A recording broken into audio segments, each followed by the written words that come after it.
ஏல வாரத்தில் 7 நாள் கஷ்டப்பட்டுட்டே இருக்கு. ஆஃபீஸுன்னு ஒரு நாளாவது நிம்மதியாக வயிறு ஃபுல்லாக சாப்பிட்ருக்கியா?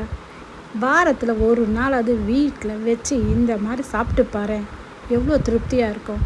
10 மணிக்கு எழுந்திரிச்சாலும் நீ இந்த மாதிரி ஈஸியாக சாப்பிட்டீங்கன்னா அவ்வளோ ரொம்ப நல்லா டேஸ்ட்டாக இருக்கும். வாழை நமக்கு எப்படி பண்ணலான்னு பார்க்கலாம்.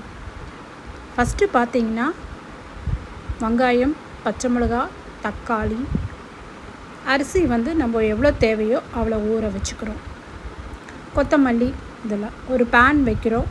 கொஞ்சமாக நெய்யும் கொஞ்சமாக எண்ணெயும் ஊற்றிட்டு அதுக்கு தேவை பட்டை, லவங்கம், ஏலக்காய், கிராம்பு இதெல்லாம் போட்டுட்டு வெங்காயத்தை போட்டு நல்லா பொன்னிறமாக வெங்காயத்தை வறுத்துக்கலாம். ஃபஸ்ட்டு இதுதான் ரொம்ப டேஸ்ட் கொடுக்கும். இஞ்சி ஒரு 2 டீஸ்பூன் இஞ்சியும் நல்லா போட்டு அதுவும் பச்சை வாசனை போகிற வரைக்கும் நல்லா வதக்கிக்கலாம்.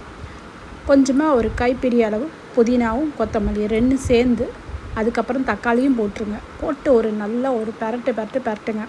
பச்சை வாசனை எவ்வளோ போதோ அவ்வளவும் குழம்பு கிரேவி பார்த்திங்கன்னா அவ்வளோ ஒரு டேஸ்ட்டு கொடுக்கும். அது கூட ஒரு 2 ஸ்பூன் உங்களுக்கு காரத்துக்கு ஏற்ற மாதிரி போட்டுக்கோங்க மிளகாத்தூள். அதுமா கொஞ்சமாக 1 ஸ்பூன் கரம் மசாலா, ஒரு 2 ஸ்பூன் தனியா பொடி போட்டுக்கோங்க. இதெல்லாம் போட்டுட்டு நல்லா ஒரு பரட்டிடுங்க. ஏன்னா அந்த எண்ணெயோடு நல்லா திக்காக வரும். அந்த சமயத்தில் நல்லா ஒரு 2 கரண்டி அளவு திக்கான ஒரு புளிப்பு கொஞ்சமாக இருக்கிறது பார்த்துட்டு தயிர் போட்டுக்கோங்க. அது கூட போட்டுட்டிங்கன்னா இந்த மாதிரி வரும். உங்களுக்கு எல்லாமே கிரேவியாக கிடைக்கும். அந்த டைமில் டேஸ்ட்டுக்கு தகுந்த உப்பு போட்டுக்கோங்க. நல்லா கொஞ்சம் திக்காக வர வரைக்கும் பரட்டுங்க. ஒரு கிளாஸுக்கு 1.5 கிளாஸ் தண்ணி, உங்களுக்கு எவ்வளோ அரிசி வேணுமோ அந்த அளவில் எடுத்துக்கோங்க. நல்லா மிக்ஸ் பண்ணிவிட்டு கொஞ்சமாக கொதிக்க விட்டுருங்க.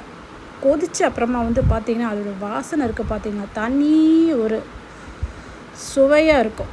அவ்வளோ ஒரு ஸ்மெல்லு கம்மன்னு வரும். அந்த டைமில் அரிசி தூக்கி போட்டுட்டு நல்லா ஒரு கிண்டிட்டு மூடி போட்டுருங்க.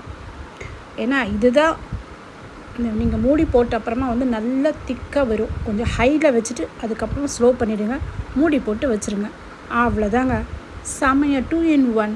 இது பிரியாணியாக சாப்பிட்லாம், இல்லைன்னா முட்டை பிரியாணியாக சாப்பிட்லாம், வெறுமாவும் சாப்பிட்லாம், எப்படி இருந்தாலும் சாப்பிட்லாம். சூப்பராக இருக்கும். ட்ரை பண்ணி பாருங்கள். இதுக்கு மேலே முட்டையை நல்லா கொஞ்சம் எண்ணெயும் கொஞ்சமாக பெப்பர் பொடி போட்டு லைட்டாக டோஸ்ட் பண்ணி அப்படி சாப்பிட்டா நல்லாயிருக்கும். இல்லைன்னா பச்சையாக சாப்பிட்டாலும் ரொம்ப சூப்பராக இருக்கும். ட்ரை பண்ணி பாருங்கள். இதுவும் சாப்பிட்டு பாரு.